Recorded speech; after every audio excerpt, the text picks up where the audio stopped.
menuntut gitu. Menuntut ilmu. Kita menimba ilmu dari beliau, dari Ustadz Nizam Aulia LC. Langsung saja kepada beliau. Waktu dan tempat kami persilahkan.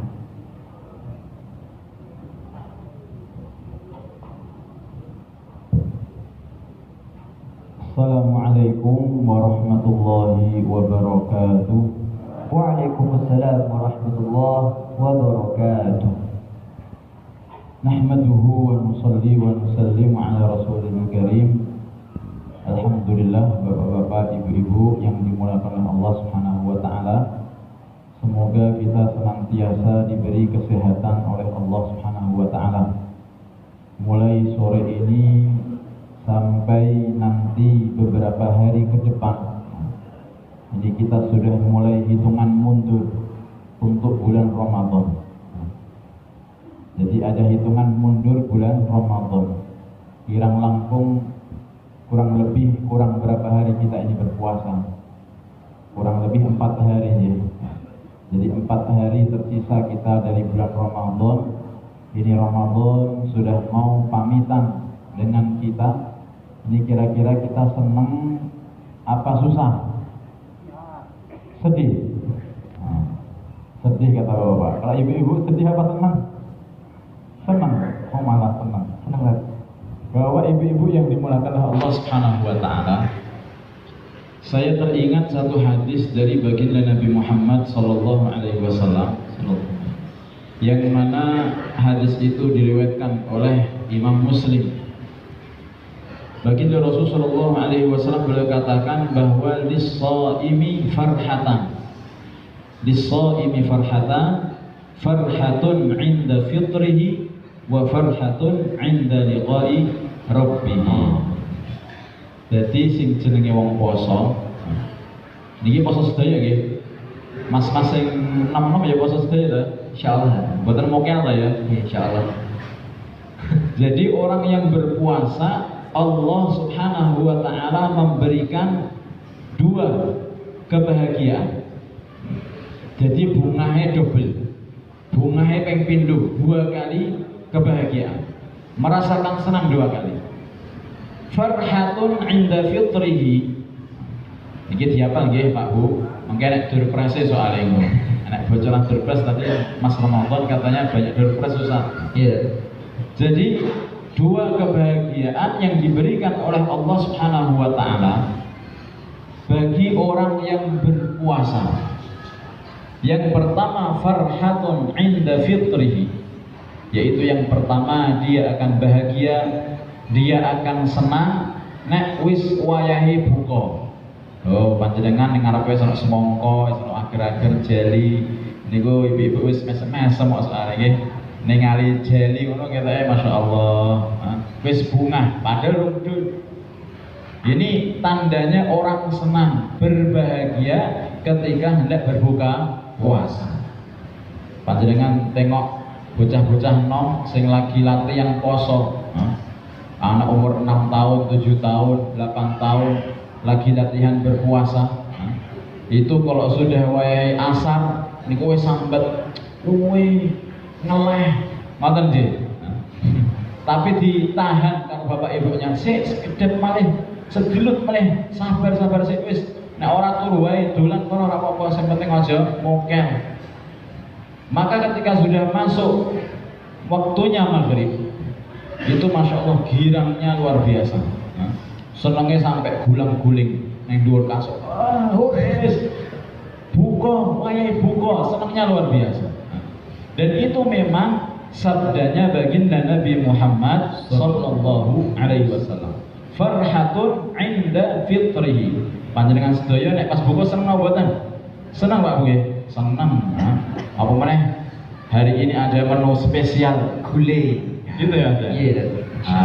Ada menu spesial kata Mas Ramadan. Tambah seneng meneh. Itu yang pertama. Kemudian yang kedua, wa farhatun 'inda liqa'i rabbih. Dan yang kedua, bahagia nanti ketika berjumpa dengan Allah Subhanahu wa taala. Jadi bapak-bapak, ibu-ibu, semua setiap dari manusia itu mesti suatu saat akan kembali kepada Allah. Maka nanti akan ditanya sama Allah Subhanahu wa taala. Amalanmu piye ning dunya? Posomu piye ning dunya? Salatmu piye ning dunya? Itu semua akan ditanya sama Allah Subhanahu wa taala. Makanya contoh yang paling kecil, kalau seorang karyawan dia bekerja di satu perusahaan mulai jam 8 sampai jam 4, kurang lebih berapa jam nih Bu? 8 jam 8 jam masuk kerja. Itu di akhir bulan itu ada namanya absensi, dicek. Oh, ini selama 1 bulan full, tidak pernah bolong, tidak pernah liburan, tidak pernah bolos. Maka akhirnya gajinya diberikan full, upahnya dikai full. Nah, itu malah ditambah. Tapi kalau seandainya si karyawan tadi dia masuknya kok jam 10 lagi mlebu, mengke jam 3 jam 2 wis bali dhisik. Akhir bulan ketika dipanggil sama bosnya, dipanggil sama direktur perusahaan, kira-kira si karyawan kalau mau niku piye perasaannya? Seneng apa wedi, kuatir, cemas ngoten iki Pak. Jadi merasa khawatir. Loh, saya hampir setiap hari mesti terlambat. Tekone nang kantor mesti terlambat. Akhir bulan dipanggil sama Pak Bos, itu rasanya wis kuatir, wis cemas, wis wedi. Iki mesti aku disengeni di sini. Jadi seperti itu. Kita ini sebagai hambanya Allah Subhanahu wa taala juga sama. Wahai hamba-hambaku, kita kei poso. Awakmu mau kelak ora selama 1 bulan full puasa napa mboten? Salat setiap hari saya wajibkan 5 kali salat. Apakah kalian menyempurnakan salat tersebut? Nah, kalau seandainya orang itu sudah waktunya kembali kepada Allah, nggih. Sudah waktunya kembali kepada Allah, orang yang taat kepada Allah kira-kira niku ketika mau menghadap kepada Allah dalam keadaan senang atau sedih? Senang. Lalu sudah menyempurnakan semua amal. Tapi nek piyambakipun posone bolong-bolong, salate ya ora mesti. Terus amalan-amalan ingkang sanes ya durung mesti. Lah itu kalau seandainya dia hendak menghadap kepada Allah, maka rasanya pripun? Perasaannya itu gimana? Wedi ya Pak Bungi. Dia akan merasa takut, wah nanti akan ditanya sama Allah Subhanahu wa taala. Milo Kanjeng Nabi Muhammad sallallahu alaihi wasallam beliau sabdakan, wa farhatun 'inda liqa'i rabbih. Kebahagiaan yang kedua yaitu ketika dia berjumpa dengan Allah. Lah kok bungah napa? Karena dia sudah menyempurnakan. Duh Gusti Allah, kula sampun nyempurnakaken nggih menika dawuhipun panjenengan. Jadi panjenengan meh tanglet dumateng kula napa mawon, alhamdulillah sampun kula sempurnakan. Ini rasa bahagianya seorang berjumpa dengan Allah Subhanahu wa taala. Nah, saat ini kula badhe tanglet dumateng Bapak Ibu ingkang wonten ngajeng kula punika. Kalau seandainya menika malaikat Israel, ini malaikat maut datang kepada kita, Pak, Bu, Gusti Allah kirim salam dumateng panjenengan, pun kangen kalih panjenengan. Kira-kira dijawab napa niki kira-kira? Sing takok niki mboten Pak Budi, mboten Bu Budi, sing takok niki malaikat Israel. Ayo metu Gusti Allah sampun kangen kalih panjenengan, sudah rindu dapat salam dari Allah Subhanahu wa taala. Kira-kira pripun niki, Pak? Jawabnya napa niki? Sik napa nggih sendika dawuh siap wonten. Siap ya, Pak? Siap, Pak. Bapak menika masyaallah jawabnya siap. Kata baginda Rasulullah sallallahu alaihi wasallam, man ahabba liqa Allah ahabballahu liqa'ahu. Barang siapa yang dia kepengin rindu, pengen cepat-cepat kepanggih jumpa dengan Allah Subhanahu wa taala, pun rindu untuk berjumpa dengan Allah, berarti itu tandanya Allah juga rindu untuk berjumpa dengannya. Kosok wangsulipun kalau seandainya seorang hamba dia merasa takut, wedi, khawatir, tidak berani mau jumpa sama Allah, berarti itu tandanya Allah Subhanahu wa Ta'ala juga belum mau ketemu dengan kita. Jadi tandanya niku bapak-bapak ibu-ibu. Tandanya Allah Subhanahu wa Ta'ala itu cinta dengan kita, berarti diwalik mau. Kita ini sudah cinta sama Allah atau belum?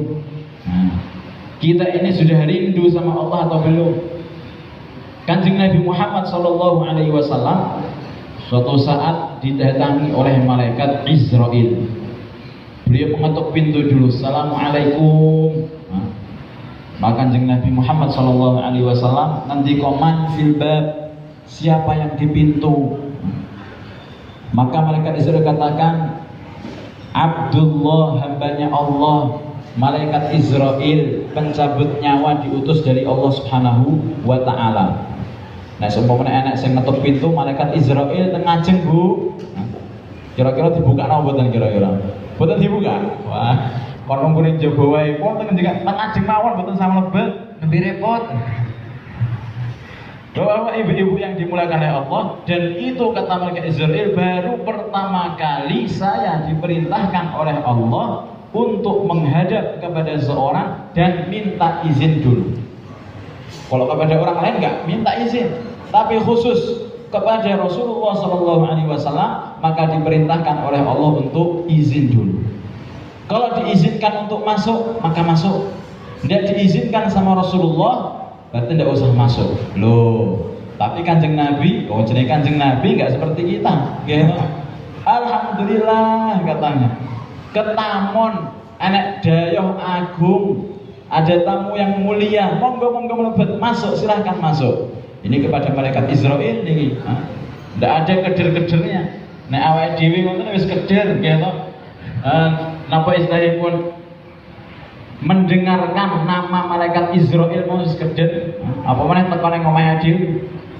Maka hari Allah Subhanahu wa Ta'ala ketika beliau masuk, maka malaikat Israel menika bilang kepada baginda Rasulullah, ya Rasulullah, kula didhawuhi kalian Gusti Allah Subhanahu wa Ta'ala ken tanglet supaya tanya dumateng panjenengan kira-kira badhe wangsul sak menika napa mangke mawon. Niki sing ditawari sinten? Rasulullah. Nek panjenengan nonton kayak kados kula ya ora mungkin ditawari, gitu.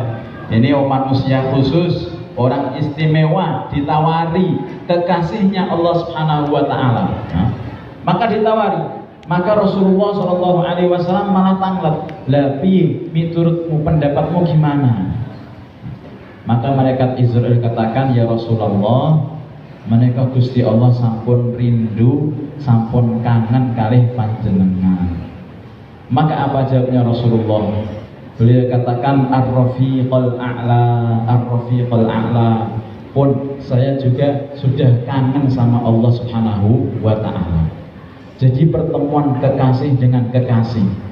Jadi ampun dibayangke bapak-bapak ibu-ibu, kematian itu perkara sing medeni, ampun dibayangke ngoten. Justru kematian itu perkara yang merindukan. Saged dibayangke kira-kira nggih. Kematian itu perkara sing penak, sing nyaman, sing merindukan. Saged dibayangke? Wah, angel Ustaz. Bayangane nek mati ngene wedi ya kan bibudunya ya. Oke.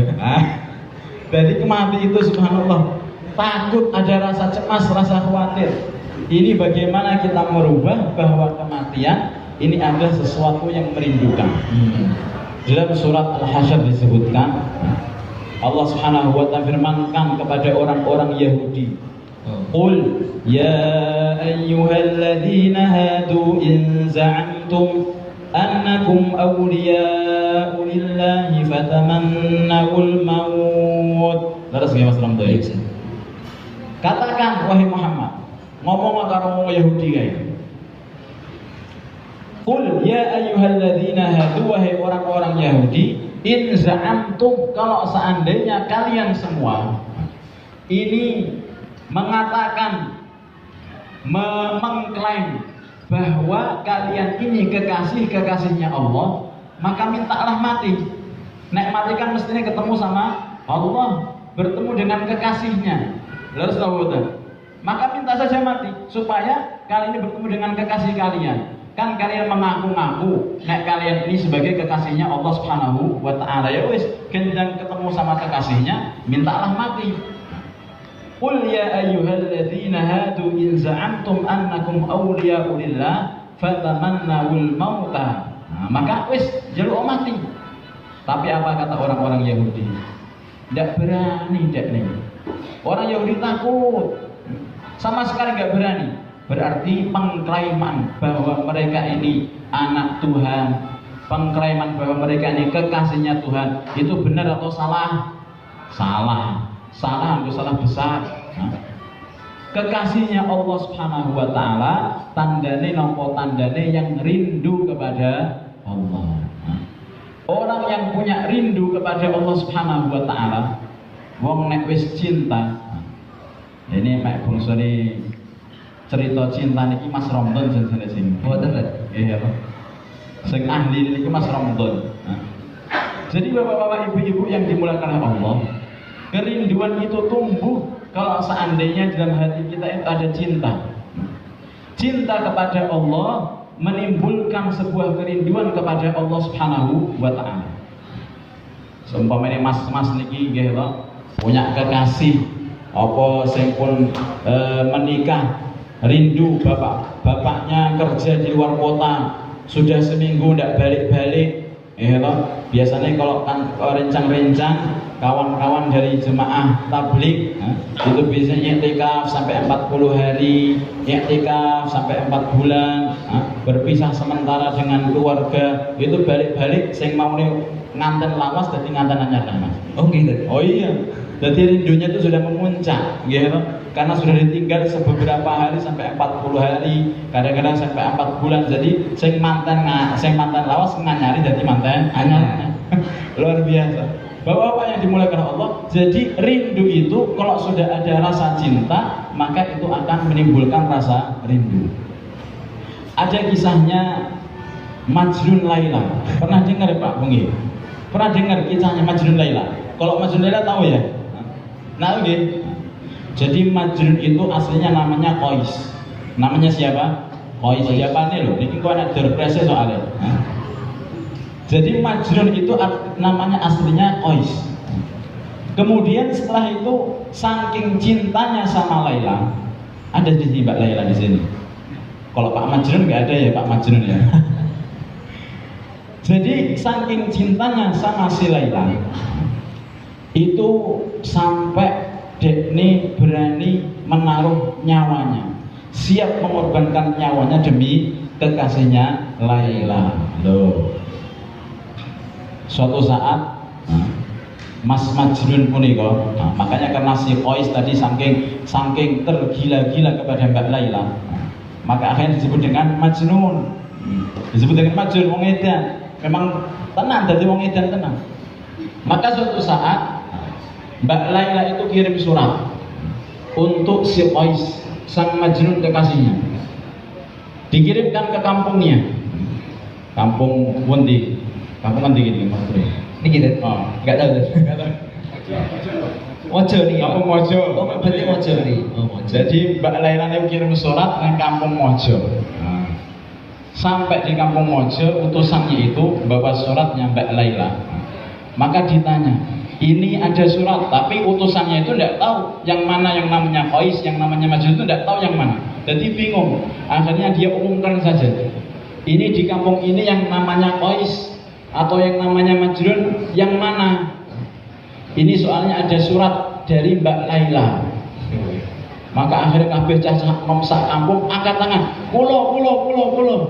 Malah dadi rebutan. Pengen jadi kekasihnya Laila. Kok wakeh meniki? Qais atau Majnunnya kok banyak sekali. Coba saya tak tes dulu. Ini Mbak Laila tadi pesan, katanya dia minta sekerat daging dari panjenengan. Kata si cah-cah nom kalau mau, wah bukan saya kalau itu kalau itu bukan saya. Nggak mau saya masuk mau dipotong sekerat daging saya. Tidak, bukan saya. Takoki sing liyane. Jenengan Mas Majnun, bukan saya. Takoki sing liyane. Jenengan Mas Majnun, nggih kula. Tapi Mbak Laila tadi pesan minta sekerat daging panjenengan. Oh enggak, bukan saya.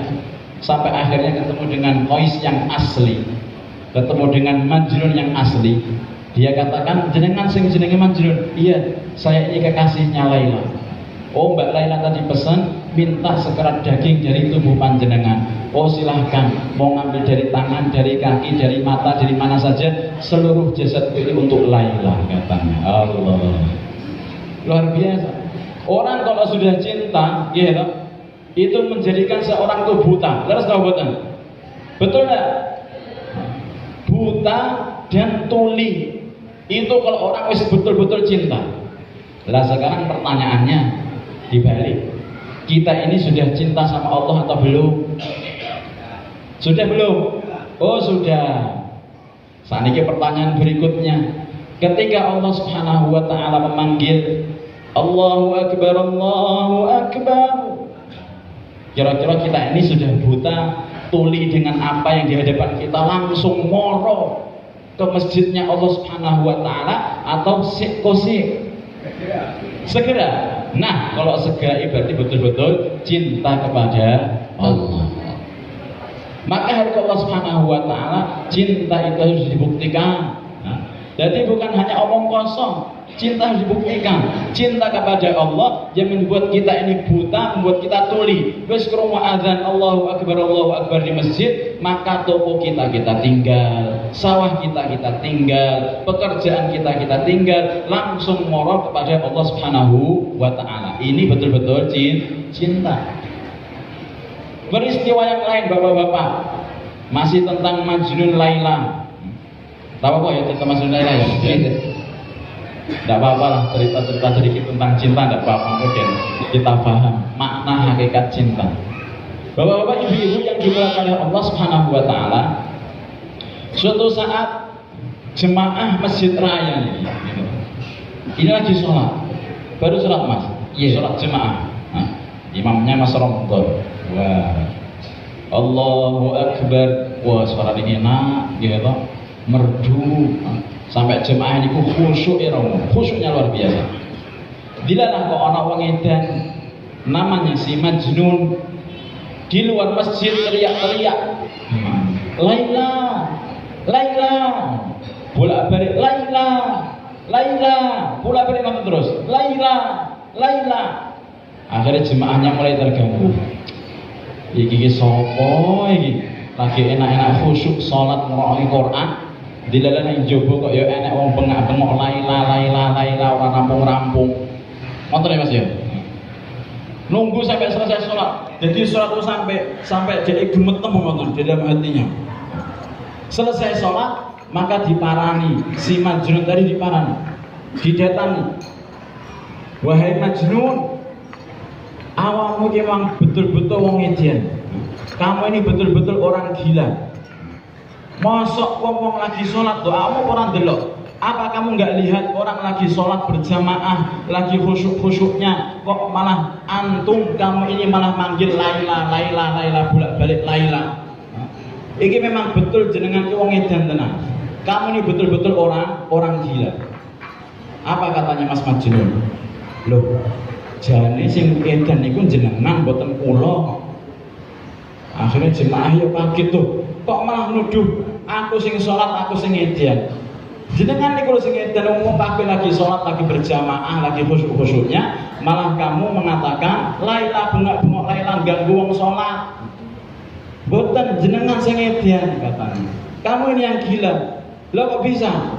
Kata si Majnun katanya, saya ini setiap kali lihat sesuatu itu mesti nampak wajahnya Laila. Delok tembok kok ana rupane Laila. Tak celuk Laila. Ya, delok tiang ngoten kok ana rupane Laila. Laila tak celuki. Delok wedhus ya rupane Laila. Diceluk Laila. Subhanallah. Jadi semua yang saya nampak di depan mata saya itu menjelma berubah menjadi wajahnya Mbak Laila. Jadi nggak ada alasan, nggak ada uzur wong kabeh sing tak delok itu semuanya wajahnya Laila. Mulane tak celuki, kula sing gumun kali panjenengan. Bukankah panjenengan sudah duduk, sudah berdiri di hadapannya Allah Subhanahu wa taala? Jenengan sudah di hadapannya Allah Subhanahu wa taala, tapi kok sih iling karo sebutan lailaku. Berarti jenengan niku memang bukan kekasihnya Allah. Kalau jenengan betul-betul menjadi kekasihnya Allah, ndak usah dalam sholat, di luar sholat pun panjenengan iling karo Gusti Allah. Apalagi jenengan sudah sholat, di dalam sholat di hadapannya Allah kok sih krungu suara saya laila wong kula malah ra krungu salate jenengan lho.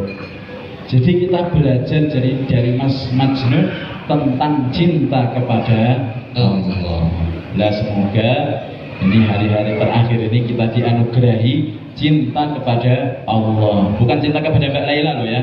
Jadi cinta kepada Allah. Jadi cinta yang hakiki, cinta yang murni, cinta yang sejati, yaitu apa? Yaitu yang apabila kekasih kita minta apa saja dari kita, maka kita akan berikan. Khususnya pada akhir-akhir bulan Ramadan ini, maka ada i'tikaf. Maka disunahkan bagi Rasulullah SAW untuk kita sama-sama i'tikaf. Kalau kerencang-kerencang biasanya pun i'tikaf di masjid-masjid sampai 10 hari, khususnya 10 hari bagus. Kalau bisa meluangkan waktu full dari pagi sampai malam, itu luar biasa. Allah lebih suka timbangan yang setengah-setengah. Tapi kalau saya tidak bisa, tidak mampu, ya minimal malamnya kita i'tikaf. Keluarga kita juga kita ajak i'tikaf. Kalau ibu-ibu muda saja, dalam mazhab Syafi'i disampaikan kalau panjenengan di rumah itu kemudian niat ambil sejadah tekok neng pojok rumah, kemudian diniatkan pun niki saya niatkan dari masjid dari musola, maka panjenengan iktikafnya di situ sudah boleh. Kenapa? Karena kewajibannya ibu-ibu itu banyak, ya nyiapke sahur, ya nyiapke anak bojo dan sebagainya. Maka iktikaf di rumah dengan musola yang kita niatkan itu pun tidak masalah. Semoga Allah Subhanahu wa taala cukup ya Mas Yai, soalnya waktunya sudah mepet dan durasinya banyak. Monggo kula serahkan kepada Mas Romdon untuk durpresnya. Nah, ini banyak ya.